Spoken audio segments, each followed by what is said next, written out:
Sejam muito bem-vindos ao meu canal. Se ele de alguma maneira te agregar valor, se inscreva, ative o sininho e não esqueça de curtir. Capítulo 1: As Ovelhas Negras. Em 1825, ir a um hospital era um horror. A sala cheirava fortemente a urina, fezes e outros fluidos corporais. Os médicos trocavam de um paciente para o outro sem trocar a roupa, quase sempre com as mãos e instrumentos sujos com o sangue de várias pessoas. Ir para o hospital era realmente arriscado. As chances de alguém morrer lá por contaminação era grande, se comparado a se tratar em casa. O chão era coberto de serragem para absorver o sangue que escorria, e havia uma profissão muito bem remunerada na época, a de caçador de vermes. Seu trabalho era livrar os colchões dos vermes e piolhos que infestavam os leitos. Naquele tempo, os médicos se orgulhavam de seu cheiro forte, pois exalar o fedor de hospital era um sinal de trabalho árduo e dedicação. Era um elogio, não um motivo de vergonha, e era tudo normal. Até que um médico húngaro chamado Ignaz Semmelweis começou a pensar que deveria haver um jeito melhor de tratar as pessoas. Ele observou que muitas vezes os médicos saíam da autópsia de um cadáver diretamente para tratar de um paciente, e que isso poderia ter alguma relação com um altíssimo índice de fatalidade. Até que concluiu que as mãos sujas poderiam estar relacionadas às mortes dos pacientes. E teve uma ideia maluca. Implementou um sistema de lavagem de mãos em uma solução de cloro e sal. Orientou os médicos a fazerem isso entre cada atendimento. O resultado foi assustador. A taxa de mortalidade caiu de 18% para 2% em apenas 30 dias. Ele não sabia explicar exatamente o motivo. Levaria ainda vários anos até Louis Pasteur comprovar a existência de seres tão pequenos que são impossíveis de serem observados, chamados de germes.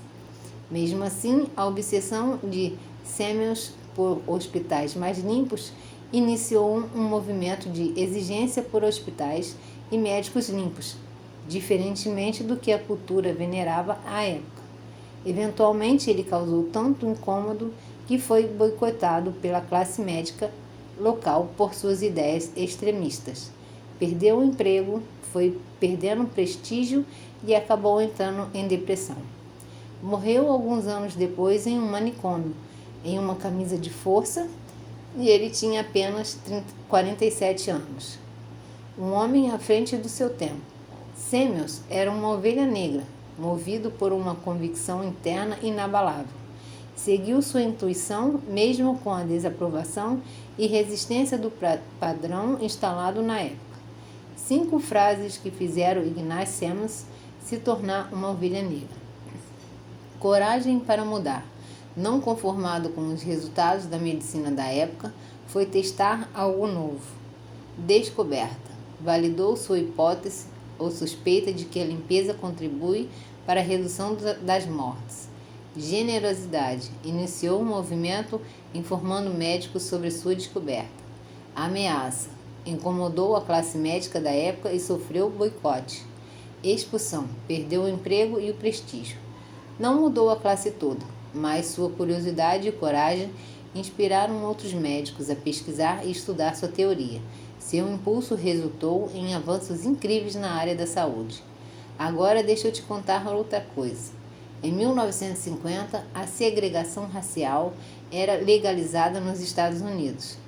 Você, se fosse branco, poderia se recusar a servir um cliente negro e não entrar num ônibus se lá houvesse uma pessoa negra. O que para quase todos nós hoje é algo impensável. A lei permitir dividir uma população em função de sua cor de pele. Um dia foi amplamente aceito. Todo mundo fazia e todo mundo aceitava. Era normal, ou seja, era a norma que regia o funcionamento das coisas. Até que, um dia, uma pessoa disse que não concordava. E outra, e mais uma, e eventualmente um volume suficiente de pessoas se fez ouvido e mudou o rumo das coisas. Eu olho para as imagens daquela época, as que mostram os ônibus com locais destinados aos brancos e aos negros separadamente, por exemplo, e me pergunto o que é normal para nós hoje, mas daqui a alguns anos nos lembraremos e sentiremos vergonha? Tudo que hoje é padrão, um dia foi revolucionário. Ovelhas negras são aqueles que quebram ciclos culturais, civis, éticos, religiosos ou familiares. São o que mostram que um novo caminho é possível e que, apesar de muitas vezes doloroso, é o que leva à evolução e geralmente ao progresso. Toda ideia revolucionária costuma enfrentar muita resistência e, quando dá certo, as pessoas passam a adotá-la e ela acaba se tornando padrão. Mas todo padrão tem uma vida útil. Em algum momento precisa dar lugar ao novo. Quem cria o novo? Isso mesmo, as ovelhas negras. Ovelha negra para mim não é pejorativo, é um profundo elogio. Significa que, entre milhares de cópias, você nasceu com os genes da criação, da inovação, da quebra de padrões.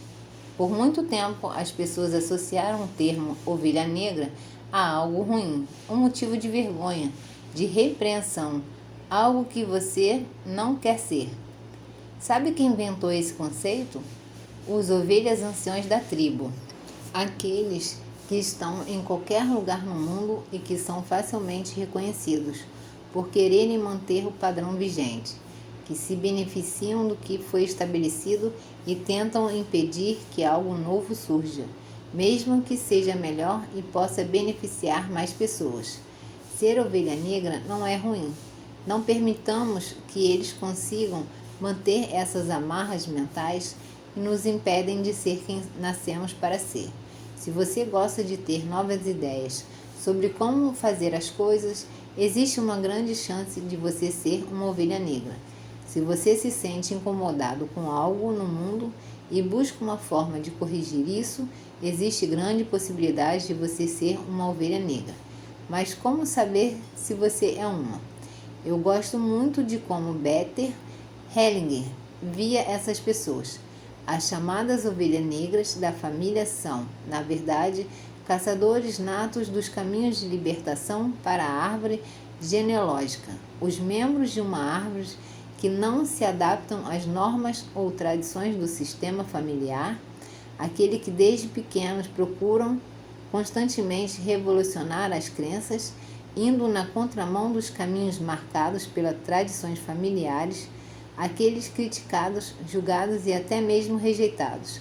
Geralmente são as ovelhas negras que libertam a árvore de histórias repetidas que frustram gerações inteiras.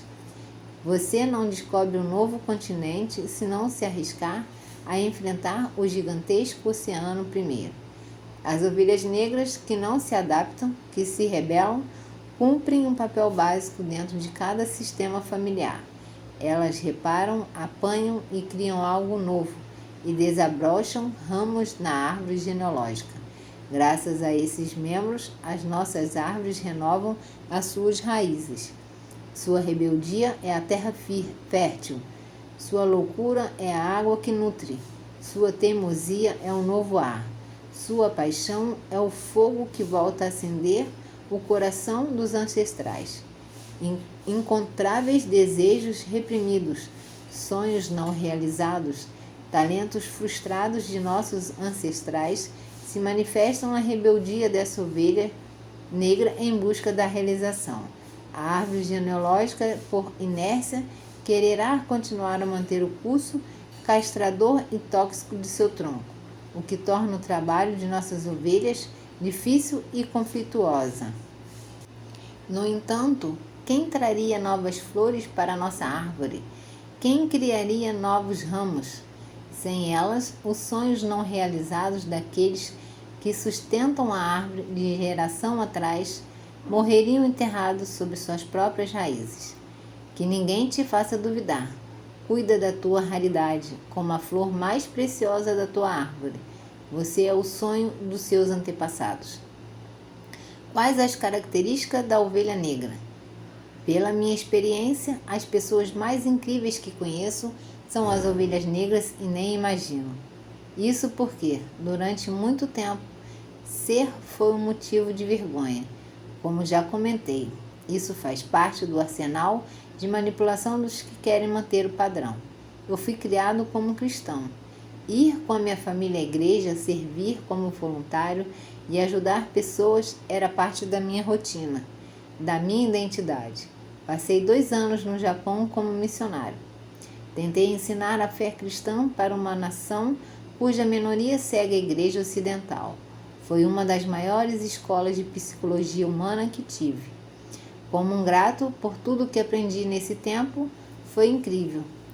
Certo domingo pela manhã, acordei cedo, como de praxe, estava me preparando para ir à igreja. Estava de pé, em frente ao espelho, colocando a gravata. Então, algo pareceu clicar dentro de mim. Não sei explicar o que houve. Eu olhei para minha esposa, com quem havia casado há pouco tempo, e disse: Amor, hoje não vou à igreja. Ué, o que houve? Você está doente? Perguntou ela preocupada. Não, está tudo bem. Só quero ficar em casa hoje, respondi. Aquele domingo foi um marco. Nunca mais retornei à nossa igreja. Ainda amo tudo o que aprendi e vivi por lá. Alguns de meus melhores amigos ainda vão à igreja, mas eu tinha um apetite insaciável por conhecimento, incluindo os assuntos que não eram elucidados pela minha fé.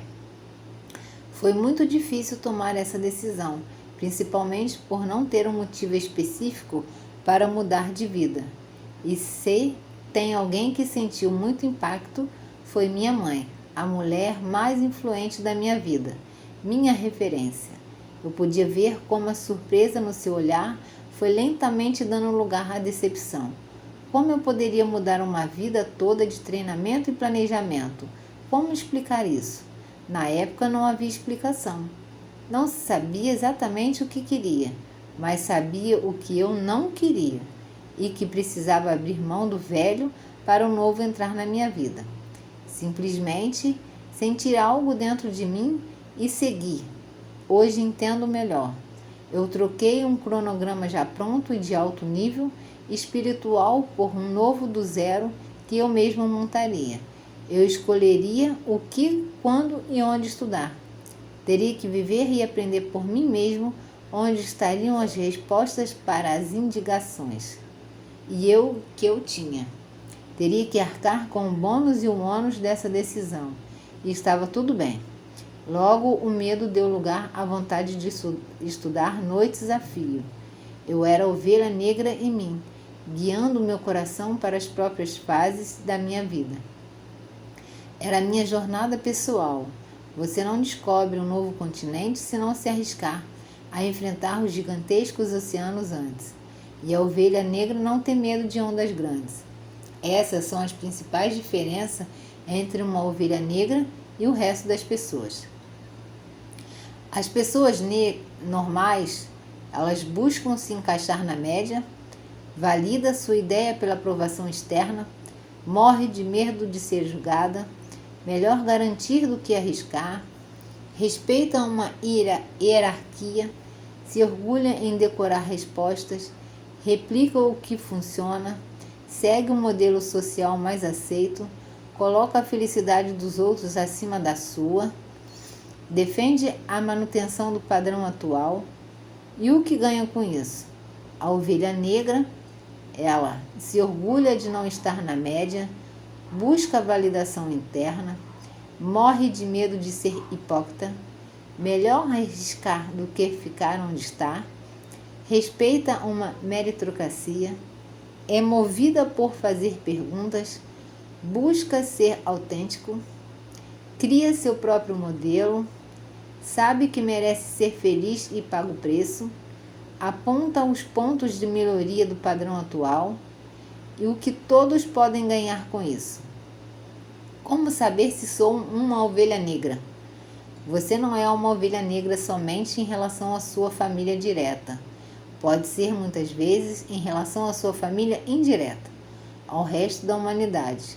Algumas dos maiores cientistas, poetas, empresários, atletas, políticos ou guias espirituais Aqueles que mais impactaram a humanidade eram ovelhas negras. Eu, pessoalmente, olhando para trás, vejo como quebrei padrões familiares, sociais e espirituais, e como sou feliz pela jornada que trilhei. As descobertas de uma ovelha negra traz a luz raramente beneficiam somente a ela. Elas geralmente servem de combustível e inspiração para que mais e mais pessoas possam encontrar alternativas para seus problemas, seja quais forem. Viver dentro da tribo tem um custo. Você precisa seguir um modelo atual, que seus professores, pais, amigos, comunidade ou mídia decidiram ser o certo. Muitas vezes isso inclui estudar, se formar, se casar, financiar seu imóvel, comprar um carro, ter filhos, ter férias no final do ano. Pode incluir ter aquele modelo de celular ou corte de cabelo, tipo de roupa e de corpo. Pode ser cobrado que você tenha determinada inclinação política, tal visão sobre o que é a vida após a morte ou sobre o que é preciso para ter dinheiro. A cobrança para ser uma pessoa de sucesso é universal. Faz parte do provar seu valor para a sociedade. Todos querem ter sucesso. As perguntas são: quem determina o que é o sucesso? O que isso significa afinal de contas? Como saber se estou no caminho certo? Para responder, a maioria das pessoas normais olha para fora. Olha os que demais estão fazendo e compara se estão indo bem ou mal, se têm a mesma formação, bens ou atitudes que as outras pessoas, se estão na moda, ouvindo as mesmas músicas ou indo aos mesmos lugares, se estão na mesma velocidade, direção ou profundidade que os demais. Se estiverem na média, ficam felizes. As ovelhas negras são diferentes. Elas olham para dentro, não para fora. Elas não olham o quanto estão se encaixando no modelo proposto. Ao contrário, elas discutem, analisam, rebatem um modelo proposto. Recriam um modelo de acordo com aquilo em que acreditam. Para elas, o sucesso vai ao encontro do que idealizaram para si mesmo, e não para o que os outros pensaram por elas. Em um modelo que você não acredita, mesmo vencendo, você perde. Se o modelo é feito para você, alinhado com sua missão, mesmo perdendo, você ganha. Como saber se sou uma ovelha negra? Quando nascem, todas as ovelhas parecem ser iguais, mas é no seu crescimento e na sua formação, como desbravam o mundo, que você pode separar as que pensam diferente daquelas que são só mais uma. Depois de tantos anos trabalhando com pessoas que não se encaixam no padrão estabelecido, eu notei que a ovelha negra passa por 5 fases que seu eu processo de descobrimento. As 5 fases da ovelha negra. A coragem, saiu da caverna. A descoberta, viu um mundo novo. A generosidade, tentou contar para sua tribo o que viu. A ameaça, tribo teve medo do desconhecido, rejeição e raiva. A expulsão, a confusão, a negação e as perdas. Curiosidade, coragem e generosidade impulsionam as pessoas para descobrir o novo, inovar e criar um movimento. Uma ovelha negra desperta a curiosidade e inspira outras pessoas. Os que ficam curiosos e inspirados são como ovelhas adormecidas. Sentem-se atraídos pelo novo, porém não têm força e coragem para ir em busca. Por isso, acabam seguindo e fazendo parte de um movimento. Topa um teste rápido? Número 1.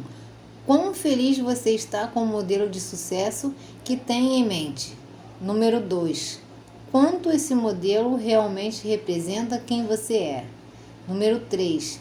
Que retorno você está obtendo por viver esse modelo? Número 4. Quantos pontos mais desagradam você no modelo atual? Número 5. Se pudesse criar o próprio modelo, como ele seguiria? Pessoas normais querem um modelo pronto e não precisam pensar. Elas escolhem uma única fonte e seguem tudo que vem dali, ao pé da letra. tudo que é de fora é visto como ameaça, e isso reforça a prisão àquele padrão, amarrando você ao ciclo. Ovelhas negras criam seu modelo como um mix de tudo que admiram: pessoas, lugares, livros e mentores diferentes. Absorvem o que faz sentido de cada fonte e montam o próprio quebra-cabeça. O medo de errar é menor do que a vontade de ser verdadeiras, autênticas e genuínas. Não buscam um modelo externo de que determine o que devam ter dentro delas. Elas usam a voz guia interna para descobrir o que de fato importa. Assim, buscam elementos externos que as ajudem a demonstrar o com sentido e pensando. Siga a voz que você sabe que tem dentro de si. Já faz algum tempo que ela vem dizendo quais mudanças você precisa fazer, quais tribos precisa explorar. Sei que dá medo, é normal, mas acredite, uma vida incrível espera você do outro lado do medo. Escolher a autenticidade em vez do conformismo. Isso é ser diferente. Escolher a vontade de ser autêntico ao invés do medo de ser julgado. Isso é ser diferente. Better Helen.